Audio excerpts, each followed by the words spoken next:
का काम किया अरविंद केजरीवाल सरकार ने। शिक्षक खड़ा करता है शिक्षा को, लेकिन शिक्षक शिक्षा दे सके उसके लिए उसको स्कूल बना के दो, वो सरकार का काम है। और शिक्षक स्कूल में दो, ये सरकार का काम है। इस पे भारतीय जनता पार्टी पूरी तरह से फेल है। ये आप लोगों ने यहां पे बताया अभी थोड़ी देर पहले। पूरी तरह से जितनी मेहनत हो सकती थी करी। आज स्कूल बहुत शानदार हो गए और सिर्फ इस पे नहीं रुके। जब रिजल्ट अच्छे आने लगे, हमारे एक स्कूल से, मैं सैंपल बता रहा हूं, सरकारी स्कूल में एक हमारे स्कूल में 80 लड़कियां पढ़ती हैं। 80 में से 33 लड़कियों ने नीट क्लासिफाई किया, नीट क्रॉस किया पिछले साल। कई स्कूल ऐसे हैं जहां बिना किसी, हमारे गवर्नमेंट स्कूल में पढ़ने वाले बच्चों के मां बाप के पास इतना पैसा नहीं है कि वो जाके कोटा में अपने बच्चों को पढ़ा लेंगे जेई नीट की ट्रेनिंग के लिए, लेकिन उसके बावजूद 80 में से 32-33 लड़कियां नीट क्रॉस कर रही हैं एक स्कूल से। और कई स्कूल ऐसे हैं जहां से 5-5 बच्चे इस बार जेई क्रॉस करके गए हैं। हर साल कई स्कूल ऐसे हैं 5-5, 7-7, 10-10 बच्चे जेई का एग्जाम करके बढ़िया इंजीनियरिंग कॉलेज में एडमिशन ले रहे हैं, और केवल सरकारी स्कूलों से।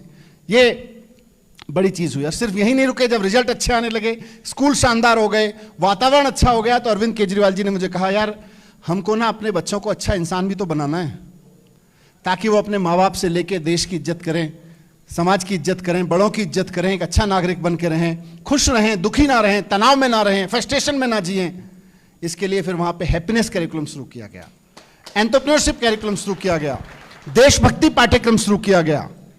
आज अभी किसी ने आपने पूछा कि भाई नौकरियां, आज दिल्ली के सरकारी स्कूलों में हर बच्चे को हम कह रहे हैं, और बच्चा बड़े गर्व के साथ कहता है कि मैं पढ़ूंगा, नौकरी अच्छी मिली तो नौकरी करूंगा, और जरूरी नहीं है कि नौकरी ढूंढने वाला बनूं, मैं नौकरी देने वाला बनूंगा। क्योंकि अगर सारे सरकारी स्कूलों से, सारे प्राइवेट स्कूलों से, सारे कॉलेजों से नौकरी ढूंढने वाले लोग निकलेंगे तो नौकरी देने वाले कहां से आएंगे? आज दिल्ली के स्कूलों से हम नौकरी देने वाले निकाल रहे हैं। और छोटे छोटे बच्चे, हमने सीड मनी देके कुछ उनको कहा अपना बिजनेस शुरू करो। बिजनेस ब्लास्टर आपने टीवी पे देखा होगा।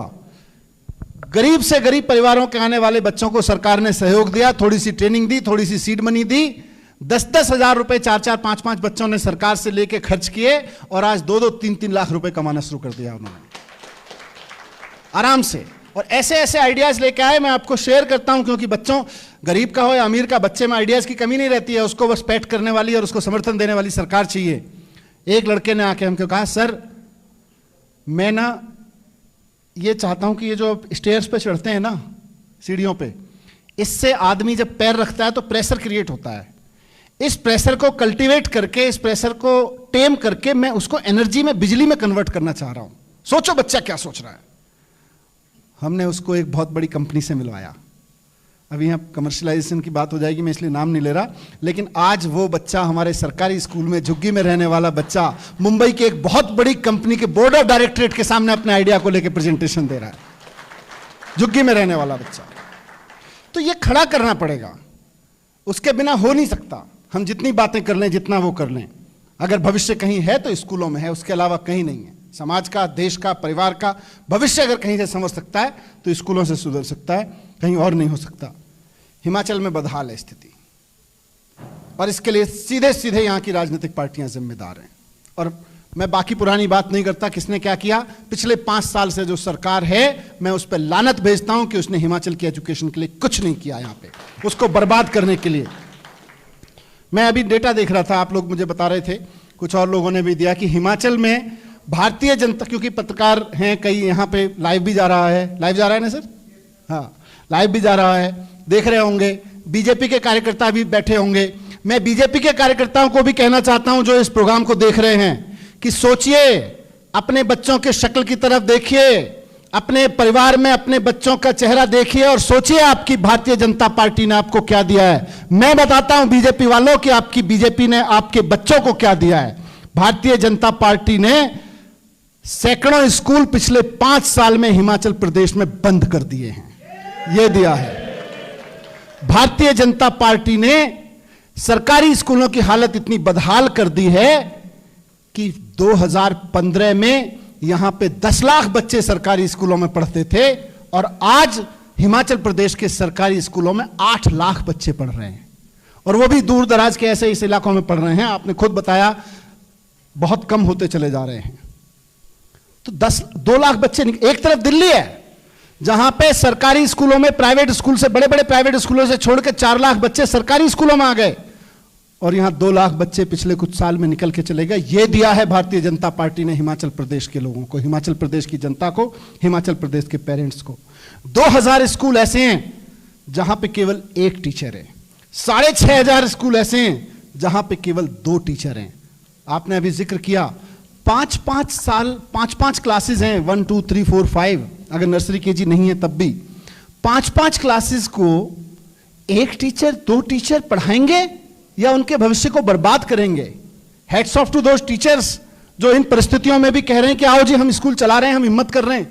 मैं उन टीचर्स के जज्बे को सलाम करता हूं, उनके अंदर के उसको करता हूं, लेकिन लानत भेजता हूं उस सरकार पे जहां 6500 स्कूल, 8500 स्कूल ऐसे हैं जहां पे 1 या 2 टीचर्स हैं। 8000 करोड़ का बजट है और उससे कर क्या रही है? प्राइवेट स्कूल बढ़ रहे हैं, गवर्नमेंट स्कूल कम हो रहे हैं। इस 8000 करोड़ के बजट में से कहां जा रहा है आप सब खुद देख लीजिए। 47% कॉलेजेस में प्रिंसिपल्स नहीं है।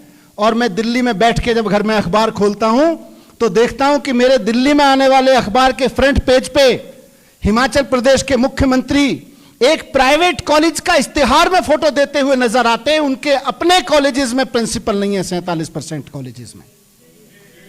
यह दिया है भारतीय जनता पार्टी ने।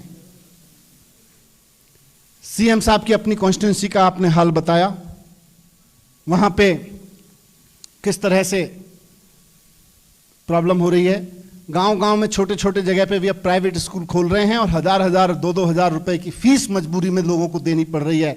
शहरों में तो 8-8 10-10 हजार रुपए की मजबूरी में फीस देनी पड़ रही है। यह दिया है भारतीय जनता पार्टी ने आपको, यह दिया है। मैं इसलिए कह रहा हूं क्योंकि इस कार्यक्रम को भारतीय जनता पार्टी के कार्यकर्ता जरूर देख रहे होंगे और कम से कम बीजेपी के नेताओं ने कहा जरूर होगा कि देखो जरा शिक्षा संवाद में क्या बात हो रही है। मैं उनको भी कहना चाहता हूं, रिपोर्टिंग कर देना अपने बॉसेस को कि जी मनीष सिसोदिया और हिमाचल के लोगों ने अब एजुकेशन के नाम पे वोट देने की कसम खा ली है। अब देखते हैं लड़ाई एजुकेशन के नाम पे होगी इस बार। भारतीय जनता पार्टी देश में नई एजुकेशन पॉलिसी लागू करती है और हिमाचल प्रदेश में एक के बाद एक सरकारी स्कूल बंद करती चली जाती है। ये यहां की चीजें हैं जिन पे मैं चाहता हूं कि आप लोग भी थोड़ा सा गौर करें। साथ साथ में एक चीज और कहना चाहता हूं। अभी मैं रास्ते में आ रहा था, किसी से बात हुई यहां आने से पहले कि भाई करा जा सकता है, अगर सरकार चाहे, कमिटेड हो तो एजुकेशन को ठीक किया जा सकता है, जैसे दिल्ली में करके दिखाया। तो बीजेपी वाले पता है क्या नैरेटिव करते हैं, आप जब किसी को जाके कहोगे तो आपको भी वही कहेंगे इनका नपा तुला है। ऊपर से इनका डायलॉग आता है, ये डायलॉग मारना, ये डायलॉग मारना। मैं बता रहा हूं इनका डायलॉग क्या है अगला। जब आप कहोगे कि 5 साल में अगर केजरीवाल स्कूल ठीक कर सकते हैं तो भारतीय जनता पार्टी इतने साल में स्कूल ठीक नहीं कर पाई, तो ये कहते हैं दिल्ली में तो जी पैसा है, हिमाचल के पास पैसा कहां है। ये इनका रटा रटाया डायलॉग ऊपर से स्क्रिप्ट लिख के दिया जाता है और ये और इनके चमचे उसको दोहराने लगते हैं। जब ये या इनके चमचे दोहराएं तो इनसे 2 चीजें पूछ लेना बस कि भाई हमको ये बताओ कि आपके मंत्रियों ने, हिमाचल प्रदेश के मंत्रियों ने जो ये जमीनें 500 बीघा की कब्जा के रखी हुई हैं, ये जो मंत्रियों के ने सरकारी स्कूलों की जो जमीनें बेच बेच के खा गए, अगर इनको बचा लिया होता तो हिमाचल के पास पैसा ही पैसा होता कि नहीं होता। इंडस्ट्री डिपार्टमेंट, हिमाचल में तो स्पेशल इकोनॉमिक जोन बनाया गया। बद्दी जैसी जगह कितनी इंडस्ट्री लगी, देश भर के इंडस्ट्रीज दौड़ दौड़ के आए। मैं पंजाब में चुनाव लड़ रहा था, पंजाब के व्यापारी की, पंजाब की जनता की सबसे बड़ी पीड़ा थी साहब हिमाचल में सारी इंडस्ट्री चली गई। हिमाचल में इंडस्ट्री आ गई और हिमाचल का विकास नहीं हुआ। क्यों? क्योंकि हिमाचल की इंडस्ट्री से हर साल जितना पैसा भारतीय जनता पार्टी के नेता लेके जाते हैं, अगर उसका 10% भी सरकारी खजाने में आ जाए तो स्कूल बनाने के लिए पैसे की कमी नहीं होगी। आज हिमाचल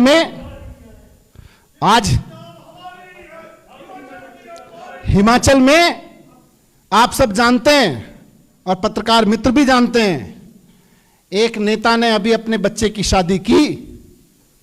ये कहते हैं ना पैसा कहां से आएगा, मैं बताता हूं पैसा कहां से आएगा, पैसा कहां जा रहा है। अभी एक नेता ने, भारतीय जनता पार्टी के एक मंत्री ने हिमाचल के अपने बेटे की शादी की। दिल्ली से लेके हिमाचल तक 10 बड़े बड़े 5 स्टार रिसेप्शन किए उसने। और उस नेता का इतिहास आप और मैं जानते हैं। राजनीति में आने से पहले 1-2 कमरे के कच्चे घर में रहता था। आज उसके पास इतना पैसा कहां से आया कि वो अपने बच्चे की शादी में 10-10 रिसेप्शन 5 स्टार में दे रहा है, दिल्ली से लेकर शिमला तक। ये कौन सा पैसा है? ये वही पैसा है जिसको हिमाचल के बच्चों की एजुकेशन पे लगना था, आज बीजेपी के मंत्रियों के रिसेप्शन पे लग रहा है। और फिर जब हम कहते हैं हमारे लिए स्कूल बनाओ, और जब हम कहते हैं हमारे बच्चों के लिए स्कूल बनाओ, दिल्ली में बन सकते हैं तो यहां क्यों नहीं बन सकते? तो तोताओं को रटा के कह देते हो पैसा कहां से आएगा? हमको ये बताओ, रिसेप्शन के लिए पैसा कहां से आता है? दो कमरों के कच्चे घरों के मकान में रहने वाले नेता की इतनी हैसियत बढ़ जाती है राजनीति में आते ही कि 10-10 5 स्टार रिसेप्शन देने लगता है। वहां नहीं पूछते पैसा कहां से आएगा। जनता जब कहती है हमारे लिए सरकारी स्कूल में टीचर दे दो, तो बोलते हैं पैसा कहां से आएगा। यह बात मैंने इसलिए कही क्योंकि आज से हिमाचल में एजुकेशन पे डिबेट शुरू होगी और इनकी सबसे पहले इनके तोता जो गाना शुरू करेंगे वो यही है, साहब दिल्ली में तो आ जाता है, हिमाचल में पैसा कहां से आएगा? दिल्ली में तो इंडस्ट्री भी नहीं है। इसीलिए मैंने कहा कि हिमाचल की इंडस्ट्री से भारतीय जनता पार्टी के नेता जितने की रिश्वत लेते हैं उसका 50% भी अगर सरकारी खजाने में आ जाए तो हिमाचल के पास पैसा ही पैसा हो जाएगा, कमी नहीं रहेगी। लेकिन ईमानदारी से करना पड़ेगा दोस्तों, ईमानदारी से लानी पड़ेगी। इसलिए मैं आज आपके बीच में मूल रूप से यही बात कहने आया था। बहुत लोगों ने बहुत बात कही, मैं उसमें से एक एक का, क्योंकि मोटे तौर पे सारी बातों को मैंने अपने जवाब में कवर करने की कोशिश की है। रघुवीर जी ने कहा कि भाई एक ही टीचर 5-5 क्लास को पूरा पढ़ा रहे हैं, इंपॉर्टेंट बात है, शर्म आनी चाहिए सरकार को। स्वाति जी ने भी कहा कि भाई बजट कम क्यों है। मैंने बताया कि बजट कम क्यों है, क्योंकि मंत्रियों के बेटों के रिसेप्शन पे पैसा खर्च हो रहा है, स्कूलों पे पढ़ाने पे पैसा खर्च नहीं हो रहा है, इसलिए बजट कम है। अभिषेक जी ने पूछा 153 स्कूल में एक भी एडमिशन नहीं हुआ, क्यों होगा? बच्चों को अपने बर्बाद करेंगे भाई। सरकारी स्कूलों को प्राथमिकता नहीं देगी सरकार तो बैठने वाली बिल्डिंग, पानी बुरे हाल में, राजीव जी पूछ रहे थे। निश्चित रूप से बिल्डिंग में अगर मंत्री पैसा खाएगा तो फिर बिल्डिंग का ठेकेदार ईमानदारी से कैसे बनाएगा? उसकी आंख में आंख डाल के कहना पड़ता है कि कमी रह गई तो ठोक दूंगा पकड़ के। आप पुराने वीडियो देख लेना, 2015 के जब दिल्ली के सरकारी स्कूलों में घूमता था, ठेकेदार और इंजीनियर की आंख में आंख डाल के बात करता था कि यहां कमी रह गई ना स्टाइल में तो ब्लैक लिस्ट कर दूंगा, दिल्ली में काम नहीं करने दूंगा। और वो तभी कह सकता हूं क्योंकि किसी ठेकेदार से ना मैं ना अरविंद केजरीवाल जी पैसा नहीं लेते। पैसा लेने वाला नेता कभी भी ठेकेदार की आंखों में आंख डाल के, इंजीनियर की आंखों में आंख में डाल के नहीं बोल सकता। हिम्मत है तो हिमाचल प्रदेश का एक भी मंत्री ठेकेदार की आंख में आंख डाल के दिखा दे, वो कह देगा जी रिश्वत कहां से लाऊं। ममता चंदेल जी ने बताया 25%। मैं आपको कह रहा हूं कि आज हिमाचल के लोग तय कर लें कि अब हमको वोट शिक्षा के नाम पे देना है। बहुत दे लिया बीजेपी कांग्रेस के नाम पे वोट।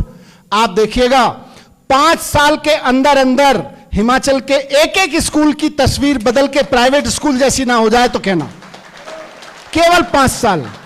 मैं आज हिमाचल के लोगों से अपील करना चाहता हूं कि केवल 5 साल दे दीजिए। आपने बीजेपी को इतने साल दिए, कांग्रेस को इतने साल दे दीजिए, आप 5 साल आम आदमी पार्टी को दे दीजिए।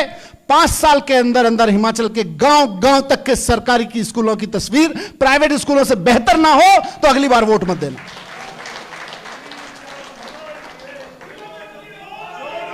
और डंके की चोट पे कह के जा रहा हूं, डंके की चोट पे कह के जा रहा हूं कि केवल 5 साल, दूसरा 5 साल मांगने नहीं आएंगे अगर हिमाचल के एक स्कूल की तस्वीर बदल के नहीं रख दी तो आपसे। तो मैं, योगेश भाई ने भी अपनी बात रखी, पूरा रोजगार अंधेरे में है भाई, वहां तो पूरी की पूरी एजुकेशन ही।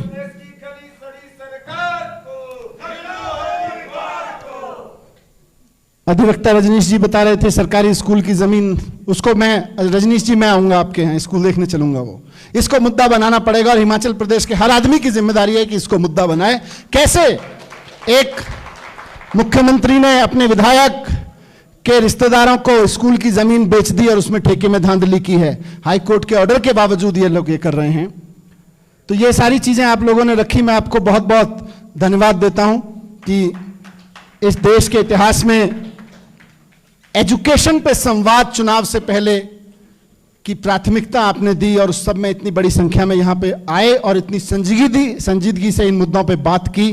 पूरी उम्मीद है कि इस बार हिमाचल की जनता एजुकेशन के नाम पे वोट करेगी अपने बच्चों की। और सिर्फ प्राइवेट सरकारी स्कूल नहीं, मैं प्राइवेट स्कूल में पढ़ने वाले पेरेंट्स से भी बात कह के खत्म करूंगा कि दिल्ली में दो ही चीजें थी, सरकारी स्कूलों की हालत खराब थी और प्राइवेट स्कूलों की फीस बहुत खराब थी। हर साल मनमाने तरीके से फीस बढ़ा देते थे। 2015 के बाद प्राइवेट स्कूलों की फीस बढ़ाने पे ऐसा अंकुश लगाया कि 2016-17 में तो अचानक लोगों के घर में चेक आने शुरू हुए। बोले किस चीज के?